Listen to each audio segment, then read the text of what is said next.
Assalamualaikum warahmatullahi wabarakatuh. Alhamdulillah, anak-anak, kita ketemu lagi di mata pelajaran ilmu pengetahuan alam. Kali ini kita akan mempelajari tentang sistem gerak pada hewan. Bagian yang pertama nanti akan kita pelajari gerak hewan yang di air. Kemudian yang kedua, gerak hewan di udara. Dan yang ketiga adalah gerak hewan yang di darat. Baiklah anak-anak, kita simak video pembelajaran berikut ini.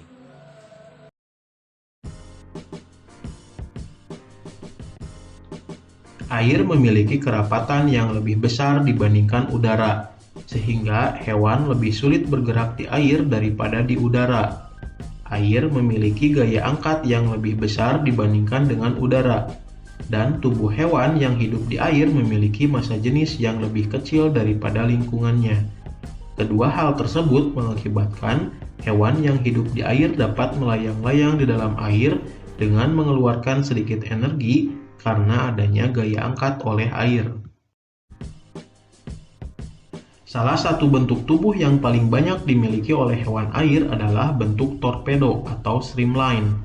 Bentuk tubuh ini memungkinkan tubuh meliuk dari sisi ke sisi dan mengurangi hambatan ketika bergerak di dalam air. Tubuh ikan dilengkapi otot dan tulang belakang yang fleksibel untuk mendorong ekor dan sirip ikan di dalam air. Ikan juga memiliki sirip tambahan yang berfungsi untuk menjaga keseimbangan. Untuk mengatur gerakan naik turun, ikan memiliki gelembung renang yang dapat mengeluarkan gas, biasanya berupa oksigen. Sebagian besar ikan menggunakan gerakan lateral pada tubuh dan sirip ekornya untuk menghasilkan gaya dorong ke depan. Ada juga yang bergerak menggunakan sirip pasangan dan sirip tengahnya. Ikan yang bergerak dengan sirip pasangan dan sirip tengah cocok untuk hidup di terumbu karang. Tapi jenis ikan ini tidak dapat berenang secepat ikan yang bergerak dengan menggunakan tubuh dan sirip ekornya.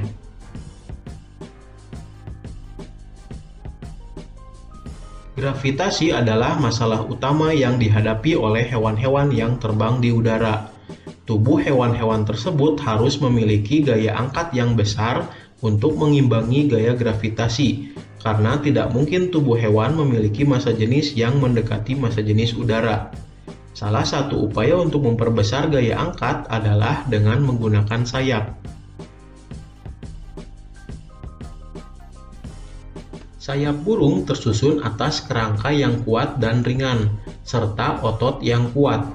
Sayap burung memiliki bentuk melengkung sehingga udara yang mengalir pada bagian atas sayap lebih cepat daripada bagian bawahnya.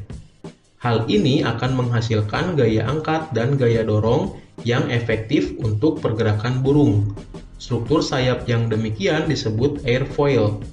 Saat sayap dikepakkan, sayap memberikan gaya aksi terhadap udara di bawah sayap, sehingga udara akan mengalir ke bawah.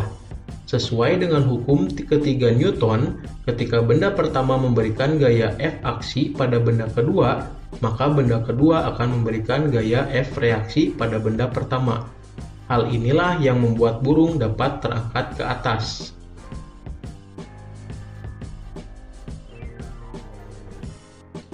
Hewan yang hidup di darat memiliki otot dan tulang yang kuat. Hal tersebut diperlukan untuk mengatasi inersia atau kecenderungan tubuh untuk diam, dan untuk menyimpan energi pegas atau elastisitas untuk melakukan berbagai aktivitas. Bayangkan bagaimana bila kita berjalan. Seseorang mulai berjalan dengan menginjak lantai dengan kakinya. Lantai kemudian memberikan gaya balik yang sama dan berlawanan arah pada orang tersebut, dan gaya inilah yang menggerakkan orang tersebut ke depan. Gajah dan kerbau memiliki massa tubuh yang sangat besar. Akibatnya, untuk bergerak, gajah dan kerbau harus melawan inersia yang nilainya juga sangat besar.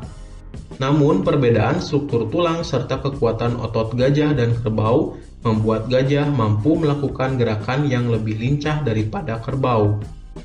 Lain halnya dengan kuda, harimau, dan kijang. Ketiga hewan tersebut memiliki struktur rangka dan otot yang sangat kuat. Kijang dan harimau memiliki bentuk kaki yang lebih ramping, sehingga kijang dan harimau mampu menyimpan elastisitas yang tinggi. Hal tersebut mengakibatkan pada saat berlari, kijang dan harimau lebih banyak melompat ke udara dan meluncur di udara.